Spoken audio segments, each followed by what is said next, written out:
Amén. Bueno, la verdad es que muy agradecido del Señor por la experiencia y la oportunidad de compartir nuevamente más con ustedes. La verdad es que, más que nada, me gustaría que retomáramos o compartiéramos lo que de alguna forma ganamos en la conferencia, o sea, conferencia le digo yo, o cómo fue Avanza Joven, le dicen también, eh, porque la verdad es que ha sido una experiencia muy significativa. La verdad es que partiendo del título que se llamaba Abriendo los ojos de mi corazón, realmente tiene un significado muy potente, porque realmente lo que el Señor quiere en nosotros es abrir los ojos de nuestro corazón y entender que cuando nuestro Señor abre los ojos de mi vida, yo realmente puedo conocer la grandeza de Dios. Acá me bendecía mucho el escuchar a muchos de ustedes en relación a lo que manifestaban de la palabra. Por ejemplo, el hecho de que claramente el Señor, la mayoría, dentro de sus propósitos, consideraba a Dios, y yo encuentro que eso es algo maravilloso, porque realmente cuando consideramos a Dios, entonces todos los propósitos tendrán un buen éxito. Y porque al final a Él lo estamos considerando. Entonces, en primer lugar, sabemos que los propósitos de Dios son más altos que nuestros propósitos. Y además también su palabra, como lo decía la Catita, Él quiere también conceder los deseos de nuestro corazón, porque sabemos de antemano que nuestro corazón tiene que estar alineado con los propósitos de Dios. Y sabemos que acá todos queremos eso, ¿no es cierto? Queremos que nuestra vida se alinee al Señor. Amén. Yo lo creo de todo corazón. Entonces, me gustaría que viéramos la historia de un hombre de oración que es nuestro apóstol Pablo, nuestro pastor, y habla en Efesios 1 una oración maravillosa. La verdad es que Efesios, entre otras de sus cartas, habla una oración que habla de las bendiciones espirituales. Entonces me gustaría que leyéramos Efesios, fuéramos a Efesios 1, y la verdad es que este libro, esta carta, con la carta de Romanos, cuando tenga tiempo, muy escaso el tiempo, pero cuando tenga la oportunidad, léalo. Realmente es algo maravilloso disfrutar de esta porción de la palabra, porque habla mucho en relación a un hombre que vive una vida de oración.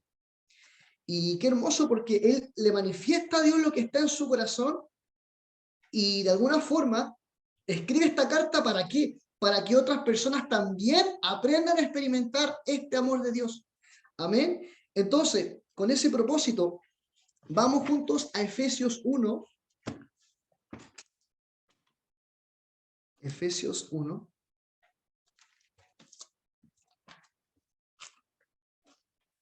Y tiene como título el versículo 15, y tiene como título el espíritu de sabiduría y de revelación. Yo creo que esas son las dos características que nuestro Señor quiere de nosotros. Primero, que tengamos sabiduría en todas las cosas, pero una sabiduría espiritual que viene de Dios. No una sabiduría de este mundo, sino una sabiduría que me enseña a entender o a vivir los propósitos de Dios. Algo maravilloso. Y esa sabiduría también se define como la segunda parte de este título, la revelación de Dios. Y si yo les pregunto a ustedes, según lo que también hemos conversado en el alimento diario, habla respecto a que Dios quiere revelarnos el propósito de la iglesia. ¿Qué es la iglesia? Quizás muchas tradiciones, religiones o incluso denominaciones, se habla de la iglesia, de que somos la iglesia de Cristo, somos la iglesia de Dios, y por ahí la iglesia del Espíritu Santo, no sé, pero somos la iglesia. Entonces yo me pongo a pensar, bueno, pero como en el primer siglo existía una iglesia, entonces, ¿cuál es la iglesia verdadera? Y la verdad es que la respuesta es bastante sencilla. La iglesia es solamente todos los redimidos en el nombre de nuestro Señor. Esa es la iglesia, los que hemos sido redimidos por la sangre de nuestro Señor. Lo que en un momento le dijimos, Señor, quiero ser tu hijo, y otra persona que tiene ese mismo sentir se transforma a Dios, y Dios lo transforma, y esa persona se rinde al Señor. Ahí, si yo me junto con una persona con ese mismo sentir, ya somos la iglesia. Entonces, ese es algo maravilloso, entender que somos todos los redimidos del Señor, independiente en qué denominación, en qué religión esté. Si usted por fe clama a Dios, Él le dará la experiencia para vivir en sus propósitos. Los otros son puros nombres que los hombres han inventado, con tradiciones, ritos o situaciones. Sin embargo, lo que nuestro Señor quiere revelar es que somos la iglesia, es decir, somos el cuerpo y el templo, y además somos la novia de nuestro amado Señor, como también somos el pueblo de Dios, hijos de Dios, los coherederos. Y así podemos dar varias características de qué es la iglesia y que se constituyó desde hace mucho tiempo, inclusive cuando el pueblo de Israel estaba recibiendo la ley de parte de Dios, ya había una comunidad que seguía la palabra. Entonces, siempre desde el principio de Adán, siempre ha existido el propósito de Dios por constituir a su pueblo escogido. Y qué hermoso, porque hoy en día a ustedes Dios les llama escogidos. Él los escogió a ustedes con un propósito. Y eso lo vamos a entender bien al final del mensaje, pero entendemos que claramente nuestro amado Señor nos escogió con un propósito eterno. Eso nunca lo dude. No es que en algún momento por mis malas decisiones iremos a abortar el propósito de Dios. A veces como Israel puede que prolonguemos el propósito, pero déjame decirte algo maravilloso. Si Dios te escogió, te prometió algo, te ha hablado a tu vida, a tu corazón, a tu espíritu en muchas ocasiones, es porque Dios no se equivocó en escogernos. No se equivocó en escoger a la Cata, en este caso a Anaís, a la Geraldine, a la Ivonne, Dios te bendiga, a la Catita, a toda la Maura, los que están ahí, a la Bárbara, a la Alejandra, maravilloso. Entonces, Dios no se equivocó en escogernos a nosotros, a ustedes. Entonces, me encanta porque si entendemos esa definición, podemos entender lo que dice Filipenses cuando dice que Él continuará esta obra, la perfeccionará hasta el día de la venida de Cristo. Y Él lo va a hacer en nosotros. Entonces, hay dos cosas que tenemos que tener en claro para que Dios trabaje con toda libertad. En primer lugar, la disposición de nuestro corazón y segundo, la obediencia. La disposición es cuando yo me dispongo a recibir lo que Dios me quiere dar y la obediencia es cuando yo actúo conforme a eso que Dios me ha dado, con el propósito de bendecir a otros. Entonces, primeramente, disposición para recibir y obediencia para ejercer lo que Dios quiere que yo haga. Amén. Entonces, qué tremendo. Como dice alguien por ahí. Amén. Entonces, vamos a ir a Efesios 1. A mí mira la cara, esperando que me mirara. Efesios 1, del 15 en adelante. Amén. Dice, por esta causa, hablando Pablo, también yo, habiendo oído de vuestra fe en el Señor Jesús y de vuestro amor para con todos los santos, no dejo de dar gracias por vosotros, haciendo memoria de vosotros en mis oraciones. Pensemos en eso, estamos dedicando ese tiempo de oración e invirtiéndolo, orando por mis hermanos, por nosotros, por los que constituimos la iglesia, incluso por los jóvenes. Pablo tenía un ministerio edificado, que fructificaba porque él siempre dedicaba tiempo a la oración. Entonces, pensemos en algo. Lo único que edifica la iglesia es la oración. Podemos conocer mucha palabra, que es lo máximo. Tenemos que estar en la palabra. Pero para la palabra nos edifica a nosotros, pero para yo edificar con mi hermano, es importante la oración continua. Estar siempre orando por este ministerio, orando por su familia, orando por alguna respuesta, alguna necesidad. Dios conoce, lo decía en Mateo 5, de las cosas, perdón, Mateo 6, lo decía de las cosas que tenemos necesidad. Entonces, tenemos necesariamente que tener y vivir una vida de oración. Amén, eso es algo principal y que el apóstol Pablo sí lo vivía y lo experimentaba. Entonces dice en el versículo 17, para que el Dios de nuestro Señor Jesucristo y el Padre de gloria os dé, acá dice, espíritu de sabiduría y revelación. En el conocimiento de Él, es decir, en el conocimiento de Cristo, de la iglesia. Y este versículo que me encanta, alumbrando los ojos de vuestro entendimiento, para que sepáis o comprobéis o entendáis cuál es la esperanza a la cual os ha sido llamado y las cuales riquezas de la gloria de su herencia en los santos, de las cuales la supreeminente grandeza de su poder, para que con nosotros los que creamos, según la operación del poder de su fuerza, la cual operó en Cristo resucitándole de los muertos y sentándole a la diestra en lugares celestiales. ¿Dónde está nuestro Señor? Sentado a la diestra en lugares celestiales. Eso es importante entenderlo. Esa es la posición de Cristo. Pero ¿cuál será la de nosotros? Ya lo vamos a entender. Pero Él dice que su posición está sentado hoy en lugares celestiales intercediendo, amados, amadas, por cada uno de nosotros. Día y noche, nuestro amado como fiel y verdadero y único sumo sacerdote, Él tomando ese lugar, hoy en día y eternamente, está intercediendo por nosotros, por nuestra condición. También en Primera de Corintios dice que Él conoce nuestra debilidad y a veces nosotros con estas palabras limitadas que conocemos, no sabemos cómo manifestar lo que está en nuestro corazón, no sabemos orar como conviene. Ayuda en nuestra debilidad. Qué maravilloso, porque tenemos a un abogado, dice en Primera de Juan, que siempre intercede por nosotros a fin de que no exista ninguna barrera entre mi relación con Dios. Lo decía en el Avanza Joven, no hay nada que nos pueda impedir acercarnos a Dios. No hay pasado, no hay pecado, no hay una situación suficientemente mayor que alcance a sobrepasar lo precioso que hizo Jesús por nosotros.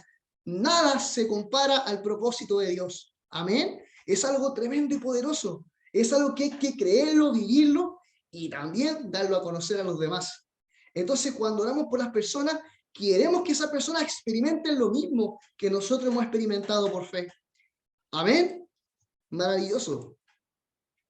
Entonces, siguiendo en el versículo 21, sobre todo principado, autoridad, poder y señorío, y sobre todo nombre que se nombra no solo en este, sino también en el venidero, es decir, eternamente. Y lo sometió todas las cosas bajo sus pies y los dio por cabeza sobre todas las cosas. ¿A quién? A nosotros, a la iglesia. Amén. La cual es su cuerpo, la plenitud de aquel que todo lo llena en todo. Entonces, a través de nosotros, sí, de nosotros bien digo, nuestro Señor disipa su gloria con el propósito de que todos puedan conocer de Dios. Amén. Qué palabra más maravillosa. Y a través de este mensaje, yo puedo nombrar tres características que son muy significativas. En primer lugar, tenemos que entender que Dios quiere que nosotros conozcamos la revelación de la iglesia, pero ¿cómo nosotros podemos conocer esa gran revelación, esa gran verdad? Primeramente, por la palabra. La palabra es lo principal en nuestra vida, pero para que la palabra tenga vida en nosotros, tenemos que ponerla en práctica. De hecho, también se lo dije a los jóvenes la otra vez, antes de orar, dígale a Dios en oración, Señor, enséñame tu palabra. A veces me cuesta entender tanto, pero quiero que tú me enseñes a vivir y apasionarme por la lectura de la palabra. Enséñame, guíame y háblame a través de estas riquezas que han sido preparadas para mí y para los que le buscan. Y con ese propósito, al finalizar la lectura, dígale, Señor, ahora por favor, enséñame a poner en práctica este maravilloso regalo, a poner en práctica la palabra, a vivir, Señor Jesús, como tú quieres que yo viva. Eso fue lo primero que el apóstol Pablo, el autor de la carta a los Efesios, le dijo a nuestro Señor. Señor, cuando se le presentó, le dijo, Señor, ¿tú qué quieres que yo haga? Y el Señor le dice, entra a la ciudad y se te dirá lo que tengas que hacer. Y cuando Pablo entró a la ciudad, lo único que hizo durante 3 días, no comió nada, lo único que hizo fue buscar a Dios en oración. Entonces, ¿qué te está diciendo con esto? Que muchas veces para entender la palabra, Dios quiere que estemos un tiempo en oración, que como le dice el Señor a Pablo, entra a la ciudad. Pero ¿qué nos está diciendo a nosotros? Entra a tu cuarto y ahí busca al Señor y dile, Señor, enséñame y dime, ¿qué es lo que tú quieres que yo haga? Y créame que cuando uno, y esto es algo maravilloso, es una tremenda revelación, créame que cuando uno busca a Dios de oración de todo corazón, siempre, pero siempre va a encontrar respuesta. Dios es un Dios vivo. Y una de las principales características de entender a un Dios vivo es que Dios responde la oración del justo. Y usted ya ha sido justificado. Ya somos justificados por medio de aquel que nos amó. ¡Wow! ¡Qué maravilloso! Ya hemos sido constituidos justos por nuestro amado Señor. Entonces, Él nos anima a que vivamos y experimentamos esta maravillosa vida de fe. Amén. Entonces, eso en primer lugar. Segundo, una vez entendiendo la revelación de la iglesia, nuestro Señor quiere iluminar, como dice el título, los ojos de mi corazón. O podríamos decir, los ojos de mi entendimiento. ¿Y qué dice? Me gustaría que fuéramos juntos a Mateo 5. Señor Jesús. Mateo 5. También conocida como la constitución del reino de los cielos. Mateo 5. El sermón del monte, las bienaventuranzas. En palabras sencillas, ¿qué es bienaventuranza? Bienaventuranza es dichoso, feliz. ¿Qué más, Catita? Feliz, dichoso, bendecido. Amén. Bendiciones. Y dice, Mateo 5, del 1 en adelante, hasta lo que el Espíritu quiera. Amén. Dice, viendo Jesús a la multitud, subió a un monte, y sentándose sobre él, vinieron a él sus discípulos. Ojo que ahí todavía no estaban los 12 apóstoles. Él tenía discípulos que le seguían a comienzos de su ministerio.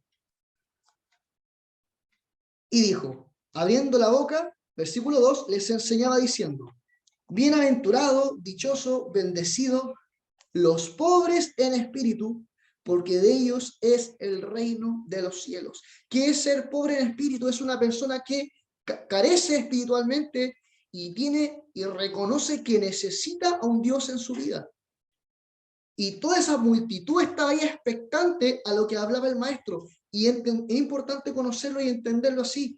Cuando dice pobres en espíritu, se está refiriendo a que nosotros reconocemos nuestra carencia espiritual. Reconocemos que no somos capaces por nosotros de poder realizar el propósito de Dios. Hay por ahí una canción maravillosa que dice que contigo no puedo hacer nada. Y claro, Cristo lo dijo en Juan, separados de mí, nada podéis hacer.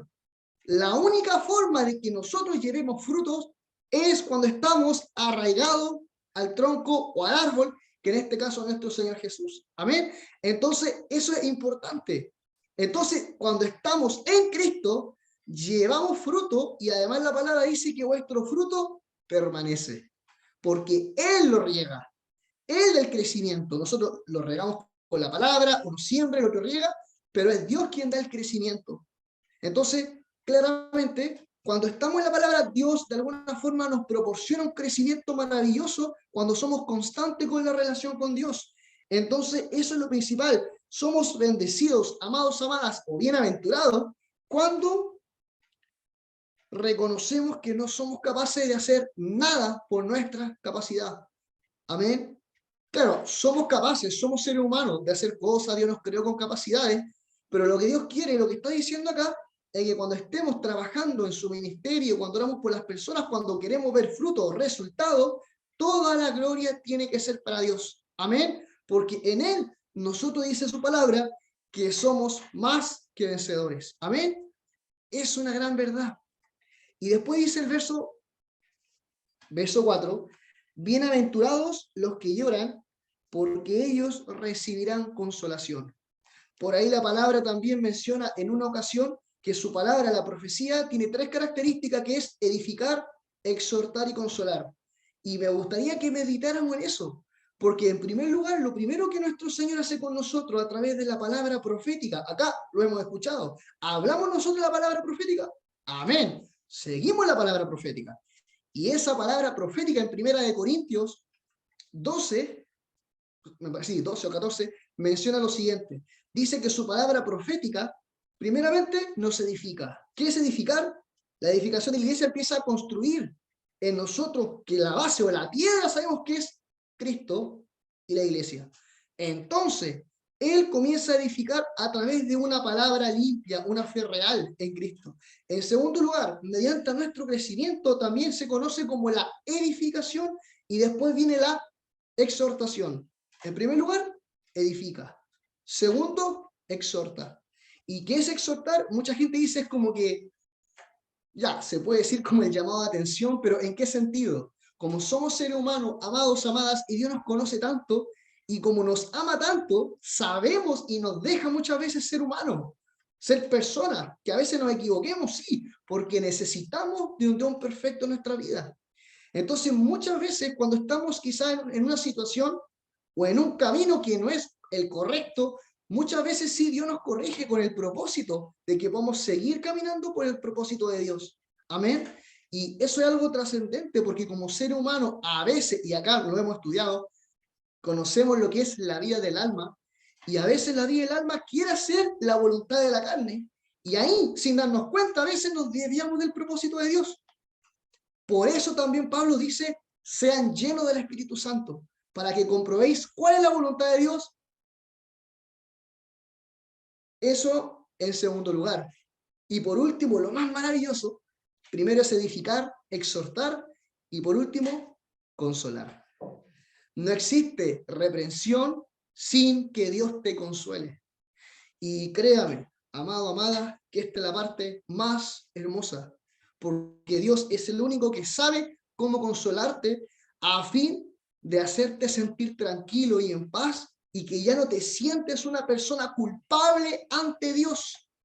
Sabes que a pesar de tus errores, Dios te exhorta, te enseña, te muestra la verdad, te dice muchas veces, hijo, por aquí no, o te equivocaste, y después te dice, oye, hijo, Catita, Anaís, te amo, Anaís, te amo, Catalina Pérez, ven, comencemos de nuevo. Y Él sabe cómo consolarte.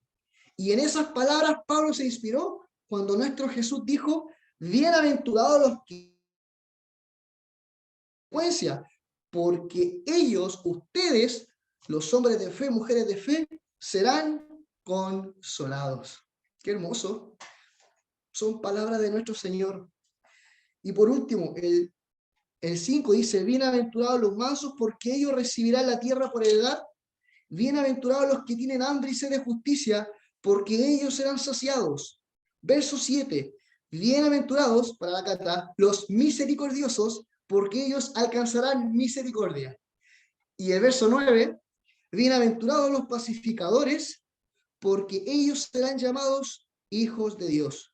Pero el de arriba, el 8, bienaventurados los de limpio corazón, porque ellos, ¿qué dice? Verán a Dios. Ahora, uno se pone a pensar, ¿verán como a futuro? Sí. Pero cuando dice verán a Dios, Jesús lo decía en un contexto mucho más profundo. ¿Cómo dice el título del mensaje? Y de la conferencia, o Avanza Joven. Y todo eso decía, abriendo los ojos de mi corazón. ¿Para qué? Para ver a Dios. ¡Wow! Y dice, bienaventurados los limpios de corazón. ¿Y quién es el limpio de corazón? El perfecto, imposible. Nadie es perfecto. Entonces, ¿quién es el limpio de corazón? El limpio de corazón. Entendámoslo. Cuando uno lee la palabra y ora al Señor, uno se limpia. La palabra te va limpiando, te va renovando, te va santificando cada día que pasa y cada día más que te consagras a Dios. Entonces, para Dios, si tú eres justo, si Dios te ha apartado como hijo de Dios, como pueblo, para Dios no hay pecado que te pueda condenar.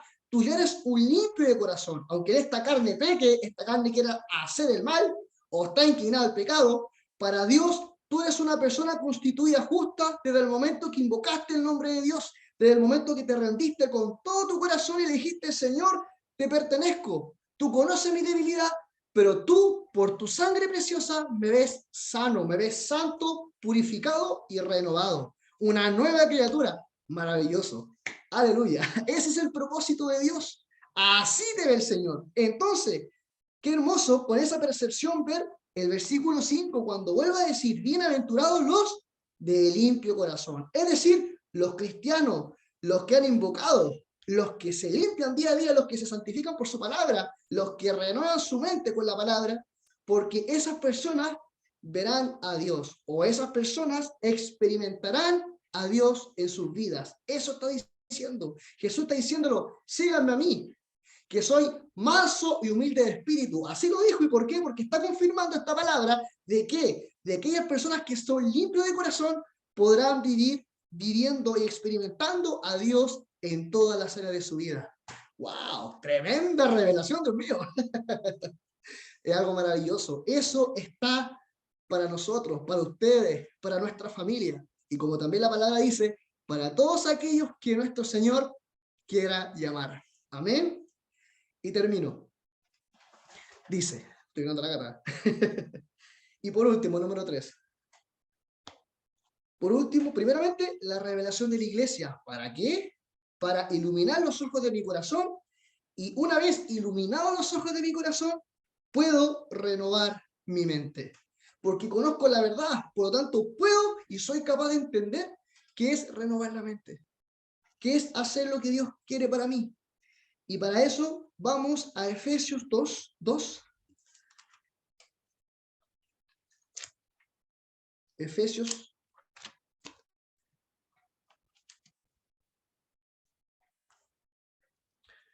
Amén.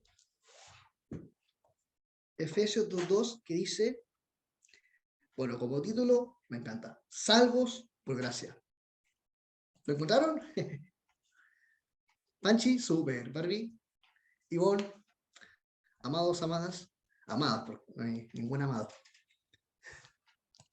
Amén. Dice, amados, en los cuales, no, leamos del 1 mejor, desde el 1, ahí mismo desde el 1. Y Él os dio vida a vosotros cuando estabais muertos en vuestros delitos y pecados, tiempo pasado. Pero ahora, en los cuales anduvisteis en otro tiempo, siguiendo la corriente de este mundo, conforme al príncipe de la potestad del aire, el espíritu que ahora opera en los hijos de desobediencia. En otro tiempo seguíamos la corriente del príncipe de este mundo. ¿Qué es la corriente? ¿Qué es una corriente? Imagínense el mar. Cuando viene la corriente, tira todo el mar. ¿Qué significa? La corriente son las modas, los cambios, las situaciones, la sociedad. De alguna forma lo que el mundo, el sistema global te impone y que está en contra de la palabra. Sin embargo, como esas situaciones, como eso ocurre día a día, lo que Dios nos está diciendo con este pasaje es que nosotros tenemos que aprender a mantener mi fe y mi autoridad creyendo en lo que la palabra dice. ¿Por qué es necesario renovar la mente? Porque día tras día, como dice la palabra, el príncipe de la potestad del aire, de alguna forma, seguirá de alguna forma trayendo esta corriente en el mundo, imponiendo todas las situaciones o cosas que son netamente antibíblicas y que a veces no sabemos por qué ocurren y que los jóvenes son arrasados con esta situación, a veces con la moda que muchas veces no es y es opuesto netamente a las cosas de Dios.